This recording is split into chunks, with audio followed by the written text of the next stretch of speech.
이혼하려고 상담 오셨을 때 그 얘기를 반드시 하세요. 성관계 안 한 지 몇 년 됐어요. 우리 각방 쓴 지 몇 년 됐어요. 이 몇 달이 굳어지고 1년이 되고 2년이 되고 하면 우리가 말하는 섹스리스 부부라고 합니다. 그러면 섹스리스만 될까요?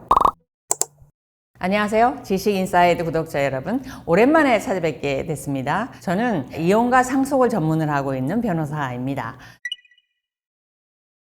사실 결혼은 매일매일 확인을 해가는 과정이죠. 무엇을요? 그 사람이 나를 사랑하는가? 내가 그 사람을 사랑하고 있는가? 특히 이제 내 입장에서 저 사람이 저 표현이 나를 사랑하기 때문일까? 나를 배려하는 것일까? 이런 거를 확인하는 과정이 아닐까 싶고요. 이런 것이 확인됐을 때 내가 행복하다 느끼는 것이 결혼 생활이 아닐까? 저는 그런 생각합니다. 사실 부부에 있어서 성관계는 대법원 판결문에 있습니다. 성관계는 혼인제도의 본질 중에 본질이다라는 표현을 하고 있는데, 왜 그런 표현을 하냐면 부부에게 있어서 부부관계, 성관계가 없다라고 하는 것은 뭐 우리 흔히 농담하지 않습니까? 뭐 안고 없는 찐빵이다 정도가 아니죠. 혼인생활을 유지할 의미가 없는 것이어서 만약에 성생활을 전제로 하지 않는 결혼을 한다라고 하면 그건 말 그대로 정락결혼, 그죠? 다른 의미가 있는 가장결혼인 것이지 진정한 결혼은 아니라고 생각을 하는데요. 왜 그렇게 제가 주장을 하냐면 매일같이 이제 상담 오시는 분들하고 이제 상담을 하게 되는데 여러 가지 이혼 사유들을 말씀하세요. 그 중에서 꼭 빼먹지 않는 게 있습니다. 남자분들 같은 경우는 아내분이 아침밥 안 해준다, 이런 부분에 굉장히 의미를 많이 갖고 계세요. 왜냐하면 나를 존중한다, 나를 배려해준다라는 걸 느낀다고 해요. 아내분 입장에서 뭘 얘기하시냐면 나한테 돈을 안 준다, 생활비를 안 준다, 이 얘기를 굉장히 많이 하세요. 그런데 이런 분들이 의기투합하는 건 있습니다. 똑같이 성관계 안 한 지 몇 년 됐어요, 우리 각방 쓴 지 몇 년 됐어요, 이런 얘기를 꼭 하세요. 아내분이든 남편분이든 양 배우자에 있어 성관계는 대단히 중요하다라는 건데, 이게 뭐 나이에 따라서 다르냐 이렇게 말씀하시는데 그렇지 않습니다. 우리가 뜨겁게 20대 때 30대 때는 정말 열정적으로 눈만 보면 딱 이거지만 노년은 안 그럴 것 같죠. 18살 때의 감정이랑 88세 98세의 감정도 같으시더라고요. 다만 이제 신체적으로 조금 체력이 떨어지시고 오래 사시다 보니까 이런 긴장감이랑 이런 게 없으실 것 같지만 우리가 생각하는 거고 그분들 똑같이 있답니다. 질투도 나고요, 성적인 관계에 대한 욕망도 있고, 또 하면 좋고 똑같다라고 하십니다. 다만 젊은 사람들이 그분들에게 그분들은 안 할 거야, 우리 같지 않을 거야 라는 편견을 갖는 거지, 우리 똑같다 이렇게 말씀하셔서 제가 정말 깊이 반성했습니다. 그래서 젊은 층이나 노년층이나 성에 대한 관심은 같더라. 다만 차이점이 있다라고 하면 젊은 부부들 같은 경우는 성관계를 하기 위한 보조 약품들이 있잖아요. 식품들도 있고 이런 거를 사용하지 않는 경우가 많은데, 연세 있는 분들은 그 약품을 이제 드시는 경우가 있어요. 그래서 실제 사례에서 보면은 병원에서 처방을 받아 오셔갖고 서랍에 이렇게 거의 넣어 놓으시는 거죠. 그러면 이게 나랑 부부관계 할 때 만약에 하나를 드셨다고 하면 30알에서 29알로 줄었을 거 아니에요. 근데 이 영감이 왠지 외도하는 것 같아 하면 아내분이 그걸 쉬어봅니다. 근데요 이게요 지금 25개가 있어야 되는데요 20개밖에 없는 거예요. 이렇게 이제 표현을 하시는 거 보면은 연세가 드시면은 사실 성관계를 위한 보조약품이나 복용하시고 있는 거는 같습니다. 그런데 역으로 젊은 분들 제발 연세 드신 분들한테 그거 먹어가면서까지 해야 돼요 이렇게 말씀하지 마세요. 우리가 젊어서 양치를 제대로 안 하면 여기 뭐 치석, 프라구 끼잖아요. 그때 치과 가서 해야 되는 거는 나이하고 상관이 없지 않습니까? 다만 내가 기능이 떨어져서 그걸 먹는 것 뿐이지, 그거를 젊은 분들이 그거 드시는 연세 있는 분들을 갖다 혐오한다든가 그런 부분에 대해서 모욕을 준다든가 이런 거는 노노 안 된다고 봅니다. 저는 부부관계가 부부의 사랑을 확인하는 부분, 그 관계를 이어가는 부분, 그 다음에 이혼을 하지 않는데 굉장히 영향을 미친다라고 생각을 해요. 왜냐하면 우리가 결혼을 왜 했을까요? 나는 필요해서 했어요. 엄마가 하라고 해서 했어요. 그런 거 아니거든요. 아이고 우리가 결혼할 때 그저 사위하고 며느리들이 했을 때 그렇게 반대해도 좋다고 결혼하는 이유가 뭐예요? 부모님들 요즘 말리지도 않아요. 말려도 될 것도 아니고 뭐 때문에 그 반대를 무릅쓰고 결혼했어요? 그 사람만 보면 가슴이 뜨고 흥분하고 성관계 하고 싶고, 솔직히 이거잖아요. 다른 사람하고 손잡았을 때보다 전기가 더 오고 이거잖아요. 본능이라는 거예요.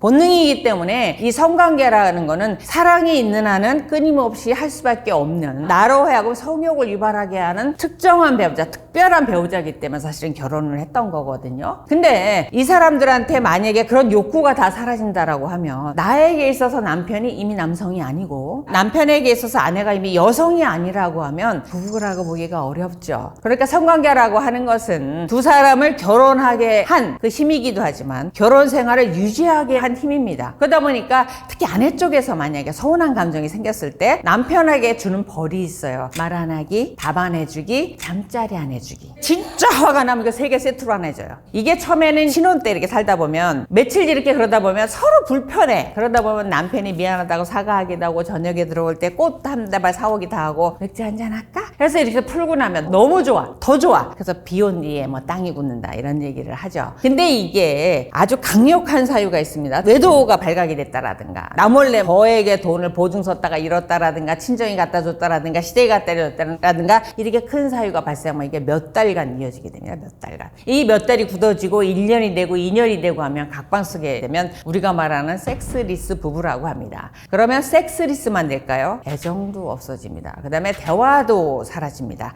양가에다 소홀해지게 됩니다. 근데 우리가 이상하게 있잖아요.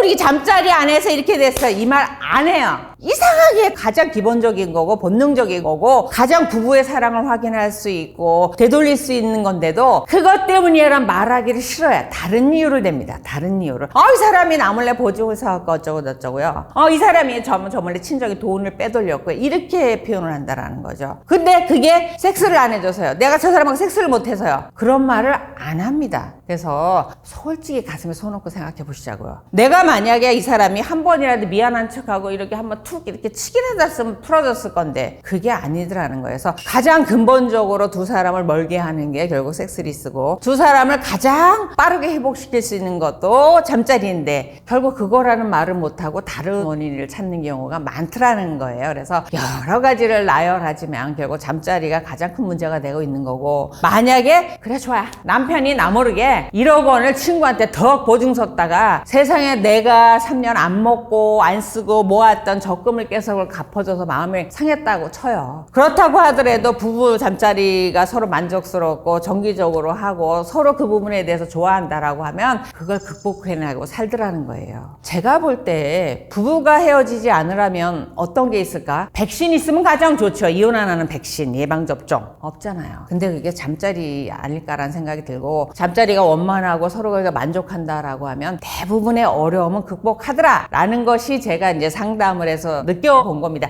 저의 경험입니다. 반드시 되죠. 성관계를 안 해준다라는 건 이제 두 가지를 구분하셔야 되는데 몸이 기질적으로 안 되는 분이 있어요. 아내분 같은 경우는 이제 성교통이 있다라든가 남성분 같은 경우는 선천적으로 뭐 발기가 안 된다든가 이렇게 성적으로 약한 분의 경우는 이거 자체로 이혼 사유가 되지는 않습니다. 다만 이혼 사유가 되고 있는 것은 이것을 치료하기 위해서 노력을 해야 되죠. 배우자가 원하고 치료를 권함에도 게을리해서 치료가 되지 않을 때 이때 이거는 치료를 게을리하고 거부하는 게 이혼 사유가 되는 거지 선천적으로 우리가 몸이 약하다고 사실 뭐 이혼 사유가 되지 않듯이 성기능이 약한 거 그다음에 그로 인한 통증에서 못하는 것이 이혼 사유가 되고 있지는 않습니다. 그런데 이 성관계를 안 해준다라는 표현을 하는데 이게 무엇이 문제냐면 빈도수를 보면 남성분들이 그 부분에 상처를 받았다 저한테 와서 그렇게 표현해 상처를 받았다 그다음에 복수심이 생겼다 해서 무슨 복수심이야? 다시는 내가 너하고 성관계를 하나 봐라 자존심이 너무 상했다. 아내분 같은 경우는 이제 어떻게 표현을 하냐 하면 아니 제가 마치 밝히는 여자가 아니고 남편한테 내가 우리 성관계인지 오래됐지 않아 할 때 됐어 이렇게 말했을 때 남편이 툭 한마디 그냥 던지는 말 너네가 이렇게 밝히니? 너무너무 모욕감이 들고 아내분도 그때 똑같이 생각을 한다 그래. 내가 다시 너랑 성관계를 하나 봐라 다시 해주나 봐라 이런 생각이 든대여서 남편분은 아무런 말을 안 해도 거절당하는 그 자체로 모욕감이 들고 여자분은 너네가 이렇게 밝히니? 이 표현에 굉장히 모욕감이 든다라고 해요. 그래서 내가 원하는데 또는 내가 원해서 적극적으로 어떤 표현을 했는데 상대방이 이거를 거절하거나 모욕을 줬을 때 정말 잊지 못할 상처가 생긴다라고 하고 이혼하려고 상담 오셨을 때 그 얘기를 반드시 하세요. 왜요? 배우자는 특별하니까 특별히 기대하는 게 있으니까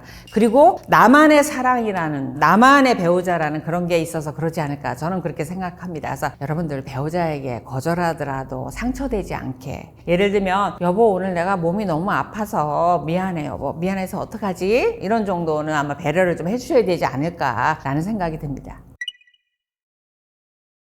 그러면 섹스리스로 가는 과정은 어떨까라고 생각하는데 결혼할 때부터 그렇다 거의 없습니다.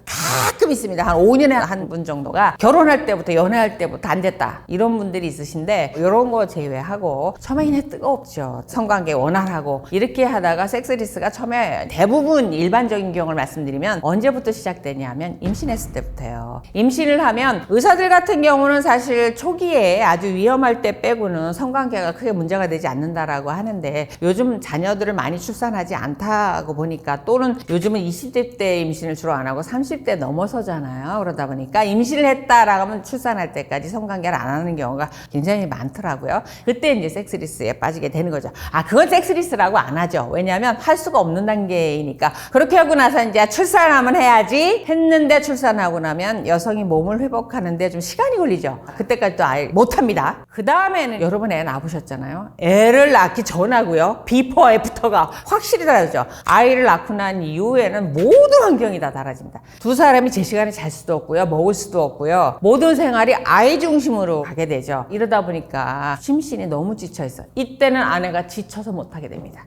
여기서 어느 정도 회복되고 하면 좋은데, 어느 날 남편이 그렇잖아요. 만약에 아내가 임신해서부터 그때까지 한 번도 성관계를 안 하고 자유행위로 해결을 했다, 이렇게 되면 어떻게 한번 이날은 될까 전화를 될까, 아마 그날만 기다렸을 거예요. 외도를 안 했다고 하면. 그 다음날 기다렸는데, 아내가 어느 날 남편이 싹 이렇게 손이라도 잡으려고 딱 잡았는데 딱 집에서 피곤해, 짜증나, 너무너무 상처를 받고, 그때는 아셔야 되는 게, 아내분이 내가 임신을 해서 출산한 게 처음이듯이 남편도 아내가 아이를 출산한 게 처음이라는 거예요. 그러니까 아내가 심신이 지치고 힘들어서 그걸 거절하는 걸 이해를 못 합니다. 근데 그걸 아내가 좋은 말로 그렇게 얘기하면 되는데, 정말 짐승 같아, 지금 하고 싶어 도대체? 이렇게 거절을 해버리면 남자가 받는 상처는 이루 말할 수가 없어서, 그때 이후로 쭉 섹스리스 부부로 가버리는 경우가 많고, 다른 경우에 섹스리스 부부가 많이 발생하는 게 한쪽의 외도입니다. 특히 아내분들 입장에서 남편의 외도를 알게 됐을 때 정말 그 이후로는 성관계를 딱 단절을 하는 경우가 있습니다. 왜요? 더럽답니다. 더러워서 하기 싫다는 겁니다. 마음에 받은 상처, 배신감, 이름 말할 수 없고, 그 다음에 더럽다라는 거예요. 다른 여자 했던 몸 섞은 남편을 받아들일 수가 도저히 없다라는 거예요. 이거는 아마 아내분들의 99%가 다 그런 생각을 가지세요. 그 다음에 아내가 또 외도를 했을 때, 아이고, 남편분도 만만치 않죠. 다른 남자와 몸 섞은 여자 죽어도 못한다는 거예요. 그때도 더럽다는 표현을 합니다. 그 이후로 쭉 섹스리스 부부로 가면서 결국은 회복을 하지 못하고 이제 이혼의 선택을 하시는 분들이 많아요.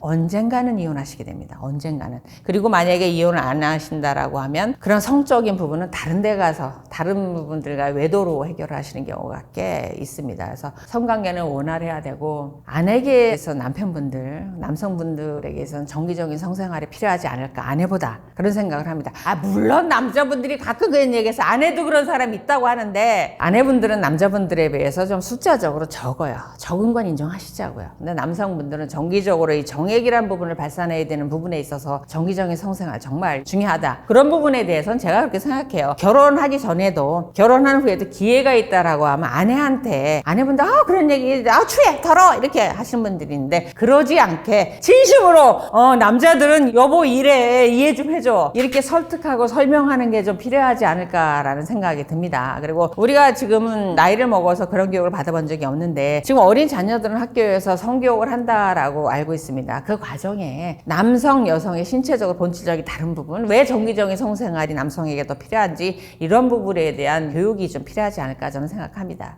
각방을 쓰게 된 계기에서 노년에 들어가시면 나오는 특징이, 한쪽이 코골이가 심한 경우가 있어요. 코골이뿐만 아니라 이빨 뿔쭉뿔쭉 하는 분들이 있으시잖아요. 그리고 아주 심하게 이렇게 굴러다니면서 주무시는 분들이 있어요. 특히 이제 연세 드셔서 코골이가 너무 심하고, 그러면 아내분 입장에서는 그게 안 들리고 둔해야 되는데, 아내분은 또 예민한 경우가 많아요. 그러다 보니까 각방을 쓰시게 되는데, 아내분 입장에서 보면은 남편분도 마찬가지죠. 한창 직장 생활을 하시게 되는 50대 때, 60대 초반 때 사실 노화로 인해서 코골이가 심해지게 되는데, 그때 코골이로 인해서 밤잠을 못 자게 되면 다음날 일을 나갈 수가 없잖아요. 그러니까 필요해서 이제 각방을 쓰시게 돼요. 그래서 이게 두 가지 반응을 보이십니다. 제가 꼭 여쭤보거든요, 부부한테. 각방 쓰신다고 그래서 언제부터, 왜, 뭐 때문에 각방을 쓰세요? 그 이유를 꼭 물어보세요. 그게 중요하거든요. 외도 때문이야 하는 경우가 제일 많고, 두 번째가 이제 코골이 때문에 하는 분들. 그래서 근데 왜 이혼하시려고요? 코골아서 따로 쓰신 거잖아요. 그랬더니 그다음부터 아주 남남이 되더라는 거예요. 각방을 쓰시면서 한 번도 합방을 안 하신다는 거죠. 그것 때문에 이제 처음에는 편하고 좋았는데 남편분 입장에서 뭐라고 하냐면 각방을 쓰는데 안방 침대하고 안방은 아내가 쓰고 화장실은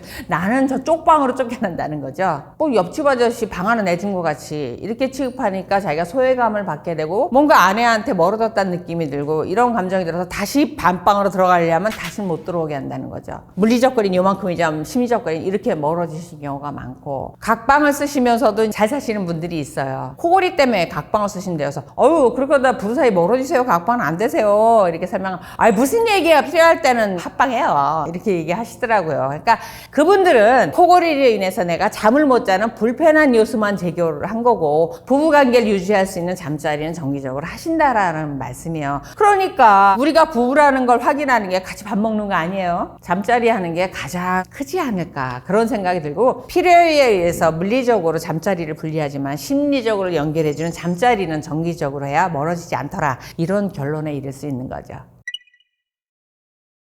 부부가 뭐 볼 거 안 볼 거 다 봤는데 뭘 그걸 가려서 해요. 솔직히 잠자리나 이런 거에 대해서 터놓고 얘기할 수 있는 게 부부인데 제가 이혼하겠다고 오신 분들한테 이렇게 경험해 보면은 거꾸로 하고 계세요. 그래서 제가 생각할 때는 장난처럼 가볍게 이런 대화를 해보시면 어떨까 싶다라는 생각이 드는데 제가 언니같이 지내는 부부신데 저보다 나이 차이가 많으세요. 그분들은 가끔 그 얘기를 해요. 운전할 때 여행 다니는 걸 좋아하셔서 한날은 길게 8시간 9시간 이렇게 운전을 할 때면 아내분이 옆에서 하는 거는 뭐 간식도 까지고 음악도 틀어주고 하지만 남편이 졸지 않게 해야 될 거 아니에요. 그때 꼭 오르가즘에 대해서 얘기를 한다는 거예요. 그러니까 당신 그때 그렇게 했을 때 있잖아. 이 얘기를 하면 8시간 9시간이 어떻게 가는지도 모르고 졸지 않고 운전을 한다는 거예요, 남편이. 그러니까 자기네는 꼭 운전할 때 지루할 때쯤 성관계 얘기를 한다고 그러더라고요. 그래서 그때는 제가 젊은 나이 때여서 쇼킹했어요. 그분들은 그 얘기를 하면서 그렇게 해맑게 깔깔거리고 웃고 재밌게 운전하신대요. 그리고 집에서 아들만 셋 있는 분이었는데 집에서 방문을 잠그고 남편분하고 장난을 그렇게 친대요. 여보 일로 와봐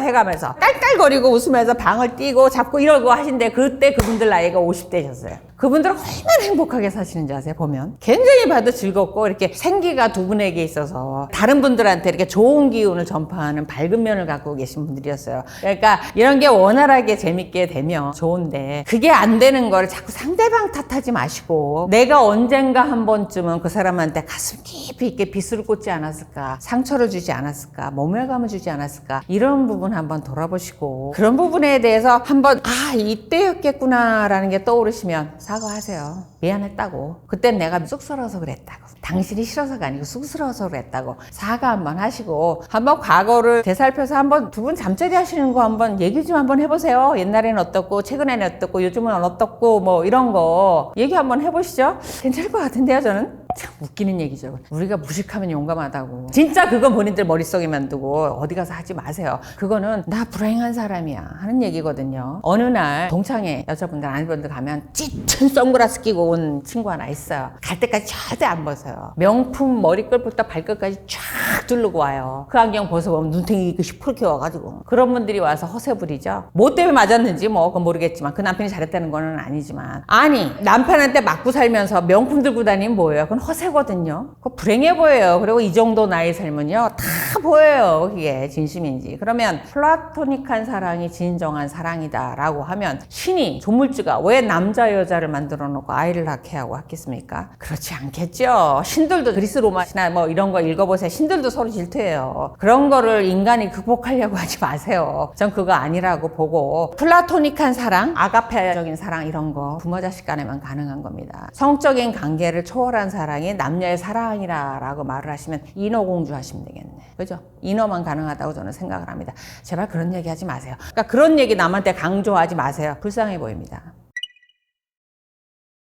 성관계 때문에 이혼하겠다 하는 분들을 제가 아직까지 한 번도 못 봤어요. 왜냐면 다른 이유를 대시거든요. 근데 역으로 말해서 우리 부부관계, 성관계는 굉장히 원활히 자주 해요. 근데 요걸 때문에 이혼할래요. 이런 분들 역시 못 봤습니다. 진짜로 못 봤어요. 그거 거짓말 아니에요. 그러면 어떻게 말하면 성관계가 원활한 부분은 이혼율이 굉장히 낮다라고 봐야 되는 거죠. 물론 이에 대해서 반감을 가지신 분이 있을 수 있어요.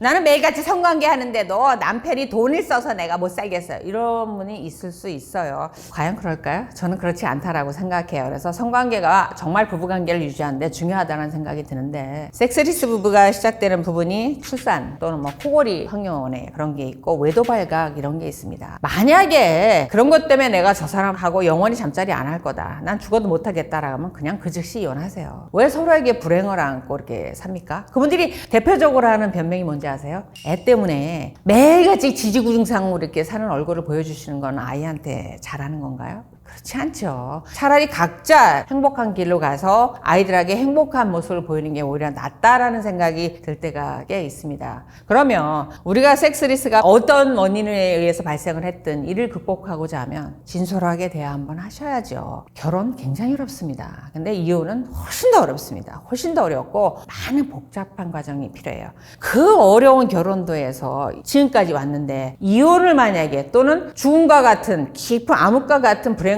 결혼 생활 앞으로도 수십 년을 하셔야 되는데 그 대화 왜 못 하십니까? 한 번만 해보세요. 우리 왜 부부관계를 안 하게 됐지? 당신은 왜 나하고 부부관계를 거부하는 거야? 나랑 왜 안 하려고 하는 거야? 나랑 부부관계를 하면 불행해? 나랑 부부관계 하면 좋아질 수 있지 않을까? 이런 질문을 왜 못합니까? 용기가 없는 거죠. 용기를 가지세요. 내 배우자한테 한 번만 물어봐 주세요. 우리 행복한 결혼생활 할 수 있지 않을까? 성생활 다시 할 수 있지 않을까? 이런 질문 한 번만 해보시기 바랍니다.